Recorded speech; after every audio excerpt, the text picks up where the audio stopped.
Marcus Aurelius, as sovereign of Rome, was the most influential man on earth. In any case, not at all like a large number of his replacements, Marcus Aurelius expected to reliably live idealistically.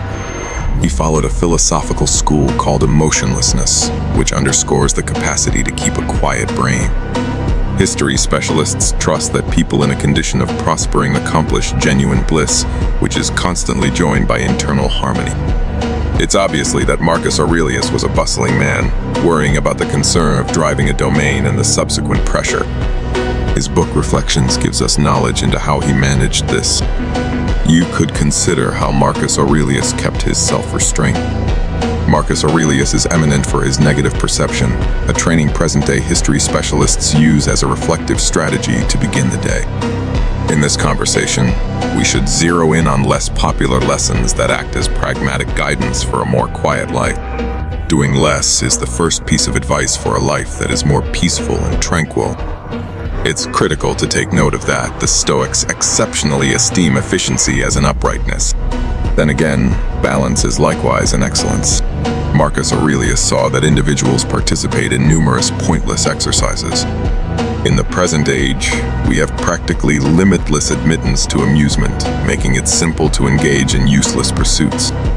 Doing less additionally implies talking less. Numerous discussions are useless and turn into dead end, sitting around idly. Focusing on the essential, working smarter and more effectively, and doing less means doing less. A critical benefit of doing less is improvement. The second recommendation includes brief breaks. Stoics aren't partial to sporting travel as a way to look for quietness. The reason for this is that we bring ourselves with us wherever we go. As a result, traveling only has short-term effects. Marco Aurelius reprimanded the people who looked for asylum from day to day, stresses through movement, or living in quiet places like mountains or seashores. In his view, this was purposeless. Why travel when we can track down comfort inside? Our own soul is more tranquil and unperturbed than any other location. Changing environmental elements once in a while to work with snapshots of reflection is essentially dead on, as long as these getaways are brief.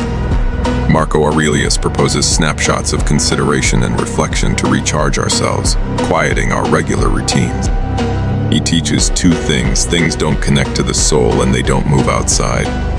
Unsettling influence comes just from inside our own insights. All that we see before long changes and quits existing. Consider how much change you've seen.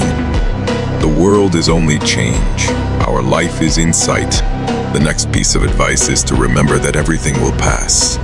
We are often reminded of the harsh reality of life by Stoics. Token mori signifies recollecting passing, a definitive acknowledgement of the perpetual idea of the universe. It means rot and our own vanishing. Marcus Aurelius urges us to remember how quickly things cruise by.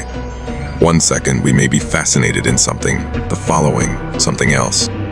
Days travel every which way instantly.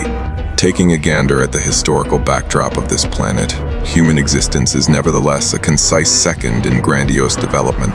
The infinity of the past and future stretches before us like an abyss whose depths we cannot comprehend, as Marcus Aurelius wrote, despite the fact that the constant flow of everything can cause anxiety. Accordingly, it would be absurd to append extraordinary significance, pain, or ire to things that bother us as though they were timeless. Much thanks to you.